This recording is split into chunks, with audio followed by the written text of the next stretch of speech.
कैसा एक दूसरे से प्रेम रखना है, इन सब भावनाओं का समावेश उसके अंदर किया गया और उसका नाम रखा गया है मेरी भावना। वैसे ये भावना ऐसा सुना गया है कि राष्ट्रीय गान बनाया गया था कि राष्ट्र की प्रति ये गान क्या हो, तो उस गान के अंतर्गत ये भावना बनाई गई थी कि मेरी भावना, इसको राष्ट्रीय गान बनाया गया था। लेकिन फिर राष्ट्रीय गान कुछ और ही बन गया और ये भावना वैसे जैनों तक ही नहीं है सीमित, राष्ट्रीय स्वयंसेवक संघ के लोग भी इसका पाठ करते हैं, आरएसएस वाले इसको कहते हैं, तो वो लोग भी इसका पाठ करते हैं, क्योंकि इसमें किसी भगवान का नाम नहीं लिया गया, किसी गुरु का नाम नहीं लिया गया और ना कोई जिनवाणी का नाम लिया गया। इसमें केवल स्वरूप बतलाया गया है कि ये भगवान का स्वरूप है, ये गुरु का है, इतना मात्र बतलाया गया है। तो ऐसा वह स्वरूप बतलाने पर का इस सबको यहाँ पर बतलाया गया। तो जहाँ ये स्वरूप बतलाया गया है, उस स्वरूप की विशेषताएं देखिए कि यहाँ पूरे की पूरी मेरी भावना में कहीं भी जिनेंद्र भगवान का, अनंत आदिनाथ भगवान का, महावीर भगवान का कोई नाम नहीं है, केवल भगवान का स्वरूप है। तो देखिए यहाँ पर क्या बताया गया है। सबसे पहले कहा गया है, जिसने राग द्वेष कामादिक जीते सब जग जान लिया, सब जीवों को मोक्ष मार्ग का निष्प्रय हो उपदेश दिया। बौद्ध वीर जिन्हें हरिहर ब्रह्म को स्वाधीन कहो, भक्ति भाव से प्रेरित हो या चित्त उसी में लीन रहो। तो यहाँ पर सीधी सीधी सी बात बतानी है कि हम भगवान किसको माने। इस दुनिया में बहुत प्रकार के भगवान हैं, कोई किसी को भगवान कहता है, कोई किसी को कहता है, कोई किसी को कहता है, सब प्रकार से हैं। तो जब बहुत प्रकार के भगवान हैं, तो वास्तव में भगवान का स्वरूप क्या होना चाहिए? भगवान का वह भगवत्ता किसके अंदर हो, तो ऐसे वह भगवान। और अगर हम ये कहें कि भगवान उनको मान ले जो तरह तरह के अस्त्र भी होंगे, वो अस्त्र शस्त्र व्यक्ति रखता क्यों है? अस्त्र शस्त्र व्यक्ति भय के कारण रखता है। इसी कारण जब कहीं व्यक्ति को डर लगता है तो वह कहता है शस्त्र लेके चलो, डर की कोई बात है ना, आत्मरक्षा। और जिसको इस चीज का डर ही नहीं है, तो उसको अस्त्र की आवश्यकता नहीं। तो फिर का जहां इन सब से हम दूर हैं, तो भगवान वही है का जिसने राग द्वेष और कामादि विकारों को जीत लिया। ये बिल्कुल मुख्य बात है, सबसे अनिवार्य चीज है, क्योंकि जो एक को अच्छा एक को बुरा कहेगा वो तो संसारी ही है। एक से प्रेम एक से ईर्ष्या करेगा वो भी संसारी है। और जो गृहस्थ आदि व्यक्ति अपना कामादि विकारों के कार्य करते हैं और वो भी भगवान करने लग जाए तो वो भी गृहस्थी है। तो फिर का इन सबसे का भगवान किसको माने? फिर का जो इन संसारी कार्यों से परे है भगवान, और जो इन संसारी कार्यों में भी लिप्त है उनको भगवान का वो भगवान नहीं हो सकते। तो इस तरह का भगवान की स्थिति बता दी गई कि जो संसार के कार्य से पृथक है, दूर है, ऊंचाई पर है, वही भगवान है। तो इस तरह का ये भगवान की परिभाषा पतंजलि यही और का सब जग जान लिया का। देखिए, और इन सब चीजों को कौन जीत सकता है? राग द्वेष और मोह को कौन जीत सकता है? किसमें ताकत है ना?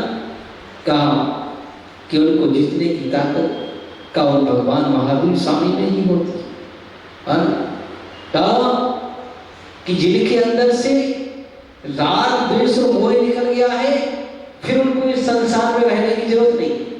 जिनके अंदर से काम विकार निकल चुका है, उनको स्त्री की आवश्यकता नहीं। जिनके अंदर से भय निकल गया है, उनको अस्त्र की आवश्यकता नहीं। और जिनको इन सब की, और जिनके अंदर से मेरा और तेरे का भाव निकल गया है, उनको संबंध जोड़ने की आवश्यकता नहीं है। जो इन सबसे परे है वही भगवान है। जिस सब गुण जिनके अंदर पाए जाए वही भगवान है। तो का जिनने सारे संबंध छोड़ दिए। तो इस तरह से काई भगवान के बारे में बता दिया गया कि वो हमारे भगवान। तो इनका कि जिन्होंने राग द्वेष और मोह आदि को जीत लिया है ना? और का सब जग को जान लिया है। इसको सब जग में एक जैसी स्थिति चल रही है, कहीं कोई भी मन के अंदर। तो जिन्होंने पंचेंद्रिय और मन को जीत लिया है ना? किनको? पंचेंद्रिय और मन को। और जिनके अंदर से राग द्वेष की सामर्थ्य समाप्त हो चुकी है, अब कोई राग द्वेष जिनके मन में नहीं रहा हुआ है, इसलिए वह का भगवान है। और अच्छा, और भगवान को सब दिखाई दे रहा है, अच्छा भी और बुरा भी। और अगर हम अच्छे को देख करके प्रशंसा करने लग जाए, बहुत अच्छा काम किया, और कोई व्यक्ति किसी को कष्ट दे रहा हो, परेशान कर रहा हो, और हम कहें कि ये तो बड़ा बेकार है, तो किसी को अच्छा कहना, किसी को बेकार कहना, ये क्या है? क्या है?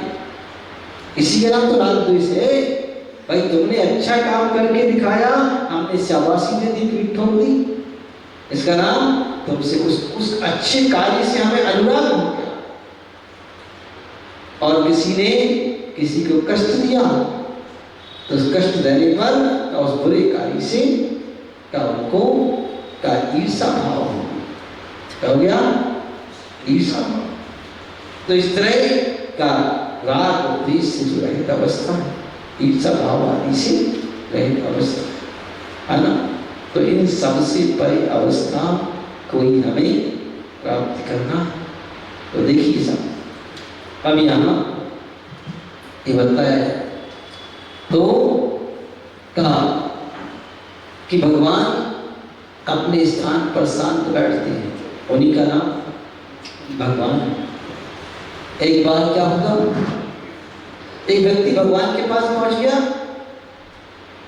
उसने कहा भगवान आप बहुत दिन से इस स्थान पर बैठे, थक गए हो, चलो थोड़ा राधेपुरी का मार्केट घुमाते हैं, है ना? तो भगवान ने कहा ऐसी बातें करते हैं। देखो क्या होता है, जब कोई ज्यादा नजदीकी आ जाए ना, तो खुल के बोलने लगता है। तो भक्त भी भगवान से ज्यादा नजदीकी आ गए, ऐसे होता है। कोई गुरु से बहुत ज्यादा जुड़ जाए, नजदीकी आ जाए, तो खुल के बोलने लग जाता है ना? तो ऐसी काम, तो भक्त भी भगवान से बहुत जुड़ गया, तो भक्त ने कहा भगवान चलो थोड़ा घूम फिर के आते। भगवान ने कहा कैसी बातें करते हो, कोई दर्शन करने आ जाएगा तो आएगा, भगवान कहाँ चले, खाली जगह देखिए, इस खाली जगह में क्या होगा? तो बोले क्या करें बताओ। उसने कहा भगवान देखो बहुत दिन से बैठे हो, आपके हाथ पैर में दर्द होने लगा होगा, है ना? थोड़ा तो घुमाओ, पर देख तो आप दिल्ली कितनी अच्छी है ना? तो भगवान भी, अब भक्त के बस में भगवान होते, तो भगवान ने भी बात, जब भक्त ने बहुत निवेदन किया तो भगवान ने भी मान ली बात, है ना? और मान ली, और कहने के खाली जगह इसका क्या होगा? तो भगवान आप टेंशन मत करो, आप चले जाओ घूमने के लिए, इस खाली जगह में हम बैठ जाते हैं, भगवान बन के बैठ जाते हैं। तो भगवान ने कहा अच्छा ठीक है तो बैठ जाओ, लेकिन इतना ध्यान रखना कि कोई आए तो बोलना मत, सब कुछ देखते रहना, हाँ वरना सब गड़बड़ हो जाएगा। तो भगवान ने उसको समझा दिया, बोले देखो गड़बड़ हो जाएगा, चुपचाप रहे, सब बैठे थे शांति से बैठे रहे। उसने कह तो दिया कि हाँ बैठे रहेंगे, लेकिन कहने और करने में बहुत अंतर होता है ना। क्योंकि कहने के लिए तो 2 तोले की जवान हिलाना पड़ती है, और करने के लिए 2 मन के शरीर को स्थिर करना पड़ता है। तो बड़ा कठिन काम, ये 2 तोला की जवान तो पट्ट चेहरा तो कोई दिन नहीं लगती है। तो उसने कह तो दिया कि ठीक है अच्छा बैठ जाए, और बैठ गया दिगंबर बन के। और जब दिगंबर बन के बैठ गया तो भगवान के दरबार पर सब चले आते। तो भगवान के दरबार पर एक व्यक्ति आया, वो यात्रा पे जा रहा था पानी की जहाज से। उसने पूछा भगवान से पहले प्रार्थना कराओ कि भगवान हमारा जहाज सही समय पर पहुंच जाए, अच्छा हो जाए, कहीं कोई बाधा ना आए। ऐसा करके वह पहुंच गया और आ गया भगवान के पास। तो भगवान से निवेदन किया, बैठा, भगवान से गुणगान किया, प्रार्थना की कि भगवान आज हम यात्रा पर जा रहे हैं, जलयान से हमारी यात्रा बहुत अच्छी हो जाए। और जैसे उसे नमस्कार किया और उसका फर्श नीचे गिर गया और वो चला गया, उसमें सब कुछ रखा हुआ था और चला गया।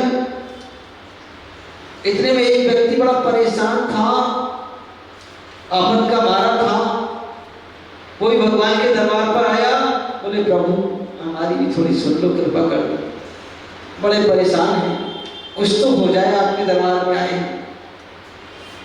और ऐसी प्रार्थना कर ही रहा था कि उसकी बटुए पर नजर पड़ गई।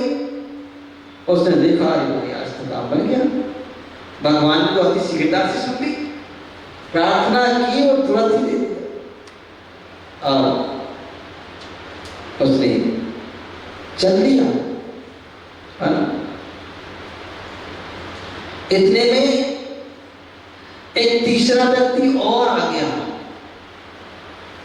भगवान के दर्शन करने के लिए। और जो पहले वाला गया था वो लौट के आ गया कि मेरा बटुआ यहाँ पर, और उसने उसको पकड़ लिया। बोले तुम्हारे अलावा कोई नहीं आया? गायब में कहा बताओ। उसने कहा भाई मैंने नहीं लिया है।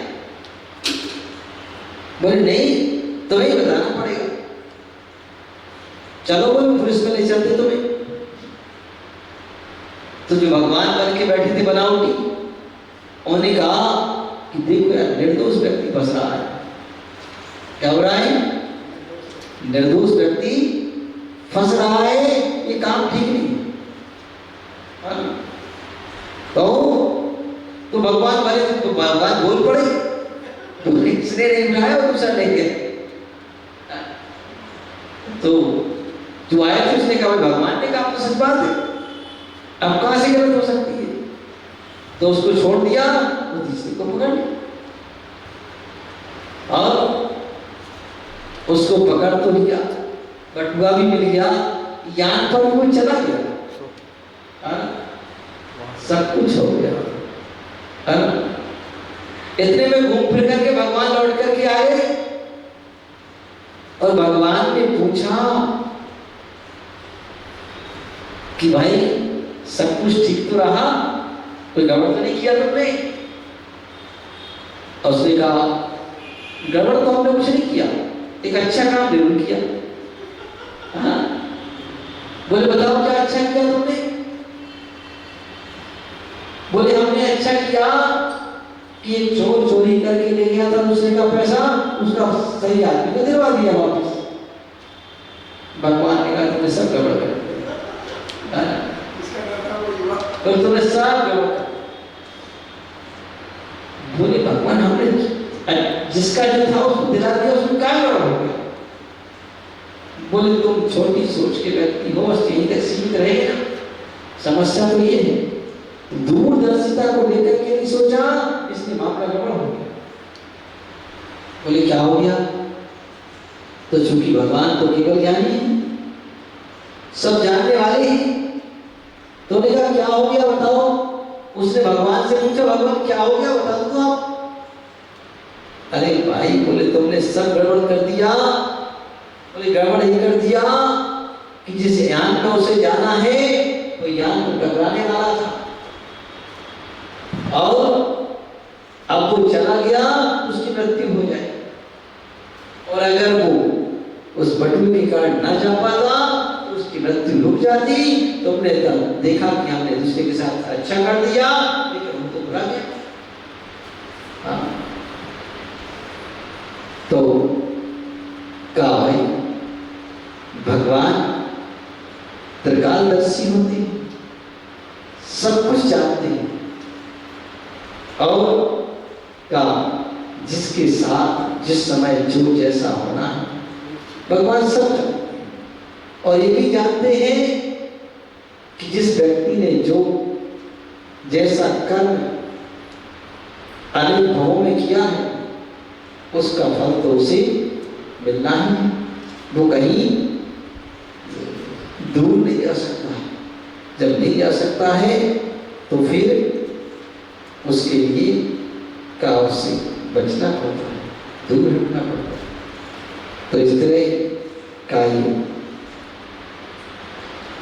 भगवान वो ही है का जीव इन सब से परे हो जाए और सब कुछ जानने लग जाए।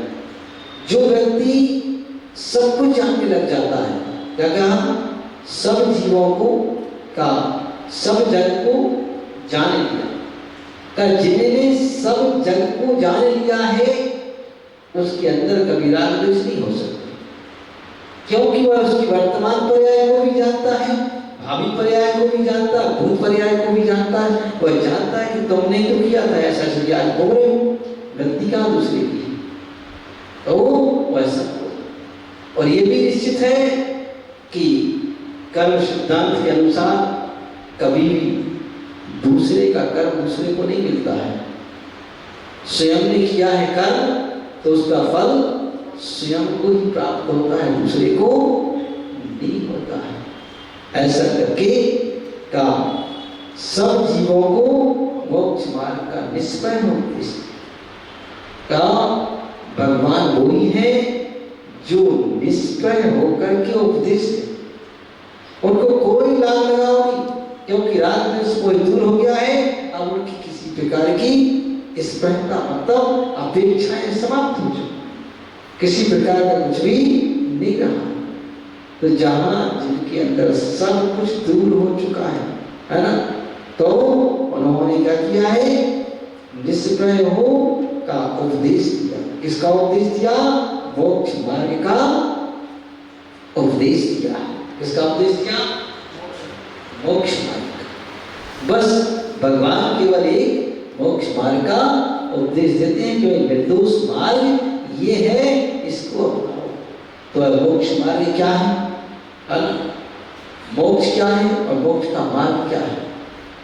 का मोक्ष तो सभी जानते हैं कि सिद्धालय को मोक्ष कहते हैं, और मोक्ष का मार्ग क्या है? सम्यक दर्शन, सम्यक ज्ञान, सम्यक चारित्राणी मोक्ष मार्ग। ये मोक्ष का मार्ग है। तो जब ये मोक्ष का मार्ग है, सम्यक सम्यक ज्ञान, सम्यक चारित्र, तो इस मोक्ष का मार्ग कि इसके अलावा दूसरा कोई मार्ग नहीं है। बाकी सारे मार्ग मोह मार्ग है। इस मोह मार्ग से दूर हटने के लिए एक मार्ग मोक्ष का मार्ग है। तो हम उस मोह मार्ग से दूर हट करके और मोक्ष के मार्ग की ओर अग्रसर होते हैं। भगवान ने यही उपदेश दिया है कि इस मार्ग पर लगो, दूसरा कोई उपाय नहीं। कौन से मार्ग पर? मोक्ष के मार्ग पर लगना, दूसरा कोई उपाय। तो ऐसे उस मोक्ष के मार्ग का भगवान ने उपदेश दिया। भगवान ने कभी यह उपदेश नहीं दिया संसार मार्ग का। संसार मार्ग की व्यवस्था तो बतलाई है, ऐसा नहीं कि व्यवस्था बतलाई, लेकिन व्यवस्था बतलाने के बाद देखिए भगवान दोनों मार्गों को बतलाते हैं, संसार मार्ग को भी और मोक्ष मार्ग। लेकिन सबसे पहले उद्देश्य दिया जाता है कि आप मोक्ष मार्ग पर लगे। फिर आपकी अगर सामर्थ्य नहीं है, जैसे कोई गुरु की शरण में आता है तो गुरु कहते हैं कि पहले आप संन्यास मार्ग को अपनाओ, मुनि बनो। वो कहता है मेरे बस की बात नहीं है मुनि बनना, कठिन कार्य है, इसका कोई आसान नहीं है, तो मुझे कोई दूसरा मार्ग अपना बता दो। तो उन्होंने कहा दूसरा मार्ग ये है कि फिर आप गृहस्थ मार्ग अपना लो, एक सद गृहस्थ बन जाओ। क्या बन जाओ? सद गृहस्थ बन जाओ, ये तुम्हारे बस का होती है, अपना लो। तो कहिए दोनों मार्ग हैं, अब आपको कौन सा मार्ग अपनाना है? तो गृहस्थ मार्ग भी बड़ा कठिन मार्ग है, कोई सामान्य तो है, क्योंकि गृहस्थी में भी सारी अनुकूलताएं चाहिए। क्या चाहिए? हाँ, एक बार एक वक्त एक सन्यासी साधु के पास पहुंचा, उसने कहा भगवान ये तो बताओ कि अब मैं युवा हो गया, तो मैं संन्यास मार्ग अपनाऊं या गृहस्थ मार्ग अपनाऊं? क्या अपनाऊं? संन्यास मार्ग अपनाऊं या गृहस्थ मार्ग अपनाऊं? बताओ कौन सा मार्ग अपनाऊं? तो उन्होंने कहा ऐसा करो। तो उन्होंने दिगंबर मुनि के पास भेज दिया, बोले जाओ उनसे मोक्ष का मार्ग पूछना, और एक बार नहीं 4 बार पूछना। कितनी बार? 4 बार पूछना। और फिर एक श्रावक के घर भेज दिया कि जाओ उस श्रावक के साथ उससे गृहस्थ मार्ग पूछना। इससे श्रावक से उस श्रावक का पता बता। और कहा ठीक। तो मुनिराज के पास पहुंचे, मुनिराज को नमस्कार किया और जाकर के बैठ गए। और नमस्कार करके जब बैठे तो उन्हें कहा मोक्ष का मार्ग क्या है तो बता दो। तो उन्हें बता दिया कि सम्यक जगत, सम्यक ज्ञान, सम्यक चार मोक्ष का मार्ग है। वह उठा, थोड़ी दूर गया, फिर वापिस आ गया। बोले भगवान आपने मोक्ष का मार्ग क्या बताया? तो भूल गया। पढ़ने का सम्यक दर्शन, सम्यक ज्ञान, सम्यक चार मोक्ष। फिर चला गया उठ करके, फिर थोड़ी देर में फिर वापस आ गया। बोले मैं तो भूल गया, फिर से बता दो। और कहा देखिए मोक्ष का मार्ग सम्यक दर्शन, सम्यक ज्ञान, सम्यक चारित्र मोक्ष का मार्ग है। फिर चला गया, फिर लौट करके आ गया और फिर से कहता है मैं भूल गया, फिर से बता दो। तो हमने फिर बता दिया कि भाई 3 चीजें हैं कुल मिलाकर के, और अच्छे से सुन लो। बोले क्या है? सम्यक दर्शन, वो सम्यक सब तीनों के साथ होते जाना, ज्ञान और चारित्र, बस दर्शन, ज्ञान और चारित्र, ये 3 बातें हैं, उनके साथ सम्यक लगा दो। तो उसने सुन लिया और वापस पहुंच गया। जब वापस पहुंचा तो संत ने पूछा, बोले पूछ करके आ गए? बोले हाँ पूछा। कितनी बार पूछा? बोले कई बार पूछा। क्या उत्तर दिया? बोले बढ़िया, जो उत्तर पहले बार दिया वो इस बार तो बोले क्या समझा तुमने? बोले नहीं समझ पाए, नहीं समझ पाए। बोले देखिए अगर इतनी शांति तुम्हारे अंदर हो कि एक बात को व्यक्ति अनेक बार पूछे, उसका उत्तर शांति से दे सको, तब तो ये मार्ग अपना लो, साधु बन जाना, है ना। झलना नहीं पड़ना किसी के ऊपर। एक बार तो बता दिया, बार बार क्यों पूछते? हाँ, इतनी शांति हो तो क्या बन जाओ? साधु बन जाओ। उसने कहा ठीक है भाई, एक परीक्षा तो कर ली, अब बोले दूसरी कहीं चले जाओ। तो वह एक श्रावक के घर पहुंचा, जिनका मुराद ने नाम बताया था। उसने जाकर उनसे पूछा, बोले भाई हम गृहस्थ मार्ग अपनाना चाहते हैं, तो गृहस्थ मार्ग अपनाएं कि संन्यास मार्ग अपनाएं?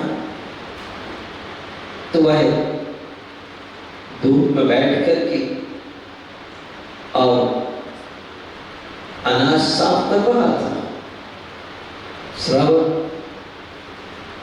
और जब इसने पूछा, तभी उसने अपनी पत्नी को बुलाया और कहा कि एक दीपक जला करके ले आओ।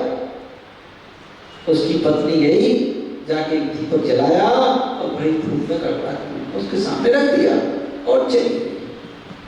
एक शब्द भी उसने कुछ नहीं कहा। तो श्रावक ने कहा कि देखो भाई, अगर ऐसी पत्नी मिल जाए तो गृहस्थ मार्ग अपना लेना। बोले कैसी? बोले उसने एक शब्द नहीं कहा, आपने आदेश दिया, उसने चुपचाप रख दिया। ये नहीं पूछा कि धूप में क्या करोगे, पागल हो क्या? धूप में दीपक चाहिए?